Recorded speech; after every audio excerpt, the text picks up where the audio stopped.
அசைக்கப்படுவதில்லை. என் ஜனம் ஒருபோது வெட்கப்பட்டு போவதில்லை. ஒருவேளை பல வருடங்கள் நீங்கள் காத்திருந்திருக்கலாம், பல மாதங்கள் நீங்கள் காத்திருந்திருக்கலாம். ஆனால் இந்த மாதத்திலே தேவன் தம்முடைய கரத்தை நீட்டப் போகிறார்.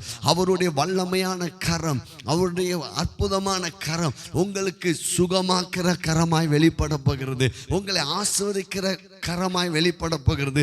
உங்களுக்கு வேண்டிய தேவைகளை இந்த மாதம் மாத்திரம் இல்லைங்க, உங்க வாழ்நாளெல்லாம் உங்களுடைய தேவைகளை சந்திக்கிற, உங்களுக்கு போதுமானதுக்கும் அதிகமாய் கொடுக்கிற ஜீவனுள்ள கரம், அது இயேசுவின் கரம் உங்களுக்கு நேரம் நீட்டப்படுகிறது.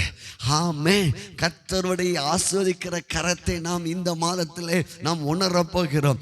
ஆண்டவருடைய சுகமாக்குற கரத்தை நாம் சபையாய் உணரப் போகிறோம், குடும்பமாய் உணரப் போகிறோம். இதை பார்த்து கொண்டிருக்க தேவ பிள்ளையே, இதை பார்த்து கொண்டிருக்க சகோதரனே, இதை பார்த்து கொண்டிருக்க சகோதரியே, தேவன் உனக்காக ஒரு பெரிய திட்டத்தை வைத்திருக்கிறார். அந்த திட்டத்துக்குள்ளாக இந்த மாதத்தில் கர்த்தர் ஓபன் பண்ணுகிறார். அந்த திட்டத்துக்குள்ளாக உங்களை நடத்தி செல்வார். உங்களுக்கு விரோதமாய் உருவாக்கப்படுகிற எல்லா ஆயுதமும் இந்த மாதத்தில் நிர்மூலமாக்கப்படும். பயப்படாதீங்க.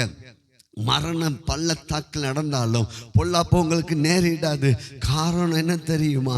அவர் தம்முடைய கரத்தை உங்களை பிடித்திருக்கிறார். உங்க குடும்பத்தை தம்முடைய தயவுள்ள கரம் பிடித்திருக்குது.